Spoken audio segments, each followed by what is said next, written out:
What's up, Immortals? I'm Tavis. This is Immortal Training. Make sure you click that like and subscribe to my channel, please. Help me out, my few people that do check my videos. But today I'm here to take you through an overhead squat test. Overhead squat test is a very common test that we use in the fitness industry in order to get a general understanding about your overall biomechanics. All right, what you're gonna need is a camera. All right, I need you to set up a camera about 5 or 6 feet away. So if you see where that wall is compared to where I am, that's about a good distance.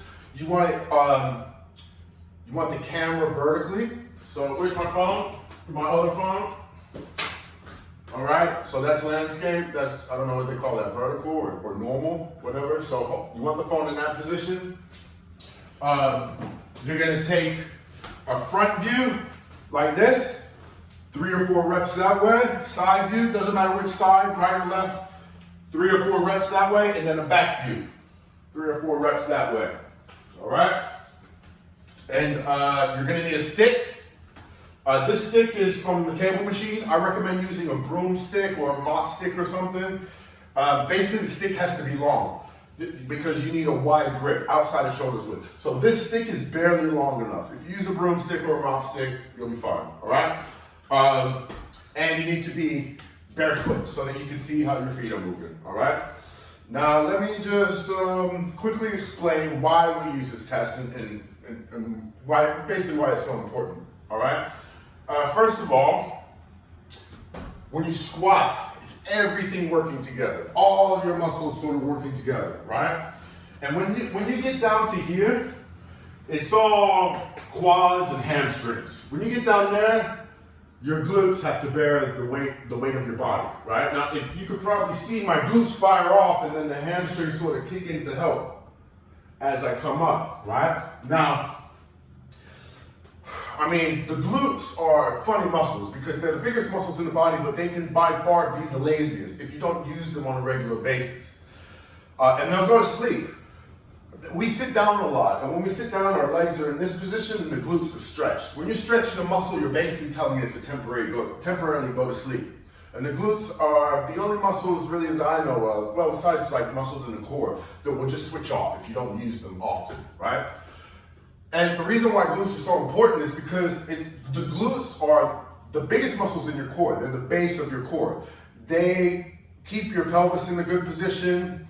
Like I said, they bear the load of your body. So if you have weak glutes, you're definitely gonna have tight hip flexors.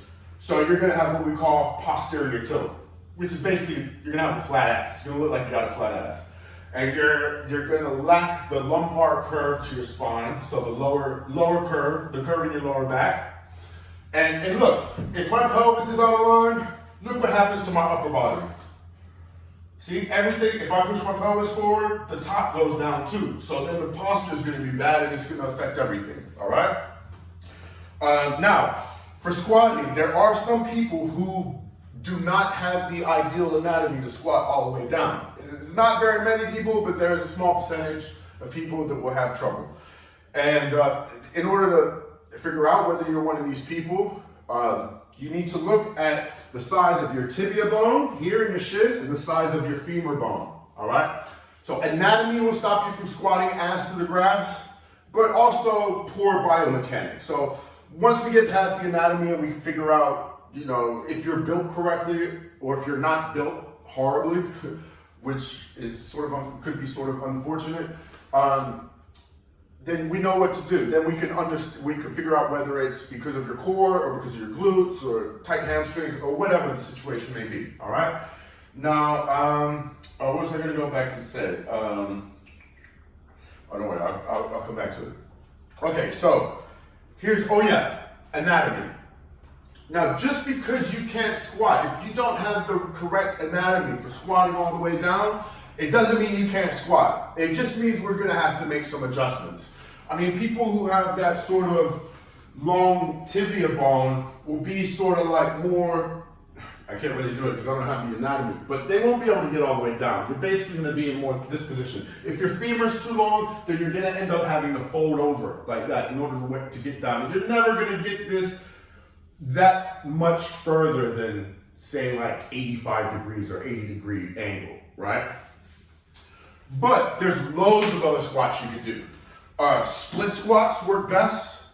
They work really good. Split squats work good. You got skater squats, you got front squats, you got pistol squats. There's loads and loads of squats that you can do. So just because you can't do a standard double-legged back squat or overhead squat, it doesn't mean that you can't squat. It just means you gotta work around it, all right?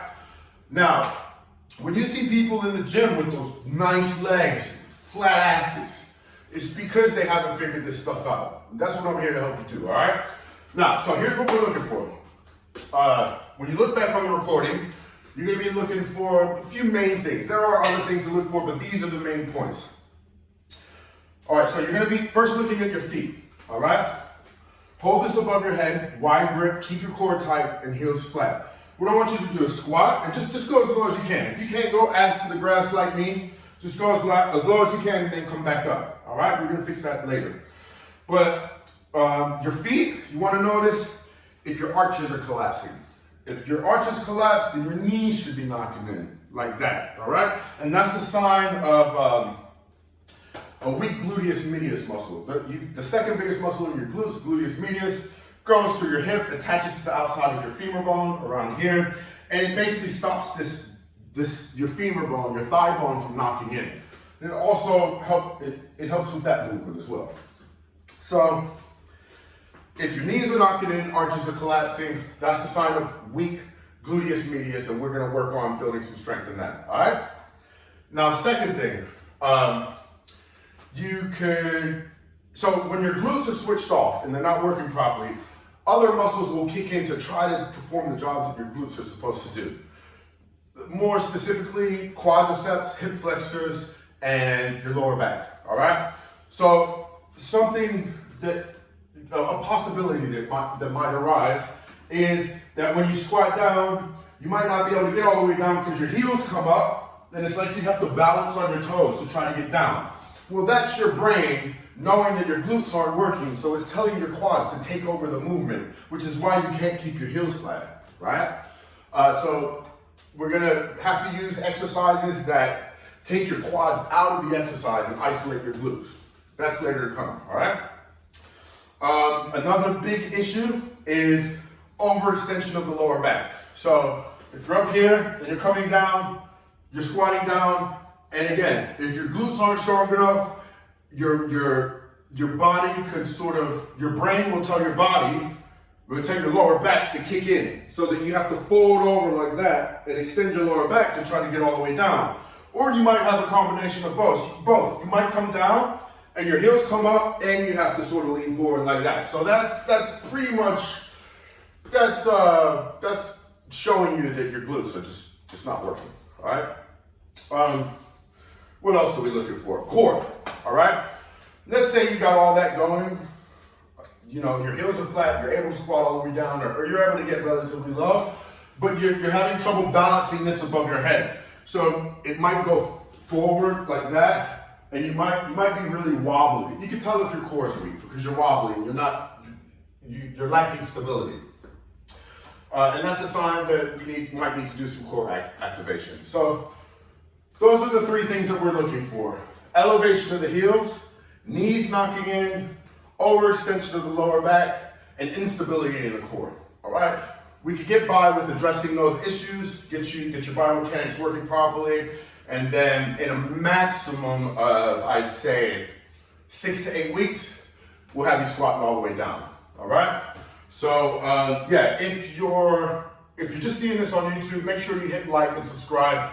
If you are part of the team, you can send me these videos and I'll look at them myself and give you my analysis, my diagnosis, and we can start from there, all right? So this is where we start from. This is to make you functional, create healthy mobility, and to give you some basic strength. So over time, we can slowly add bigger movements to these sort of functional movements that are gonna, give you good biomechanics. So then it won't be like such a shock on your system doing all these big crazy movements, right? We can just work you into it slowly, all right? Yeah, so that's it. Until next time, thanks for watching, and yeah, I'll see you next time. Peace.